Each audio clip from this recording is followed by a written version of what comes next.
তাকে আমরা কর্মদক্ষতা বাড়িয়ে তুলব। কিভাবে বাড়িয়ে তুলব? সে সহজে করতে পারে তার থেকে একটুখানি কঠিন কাজ দিব, অথবা কিছু কিছু জায়গাতে তাকে ডিসিশন নিতে দিতে পারি যে এইটা তুমি যেমন ভালো মনে করো সেটা করো। ঠিক আছে?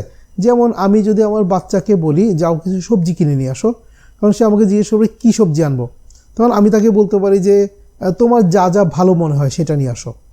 এটা মানে এটা না যে শুধু তুমি যেটা খাও সেটা, সেরকম না, সবাই খায়, সবাই খেতে পারে সেরকম যেন হয়, রাইট? কিন্তু তুমি সিদ্ধান্ত নাও, বা কোন মাছটা কিনে আনবে সেটা তুমি সিদ্ধান্ত নাও।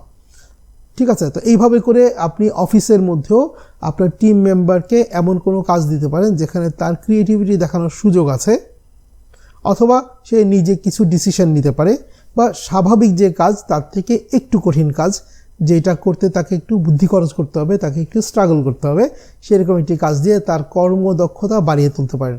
বা একই রকমের কাজ বারে বারে দেওয়ার মাধ্যমে সেই কাজটা তার প্র্যাকটিস হয়ে যাবে, এভাবেও তার কর্মদক্ষতা বাড়িয়ে তুলতে পারেন।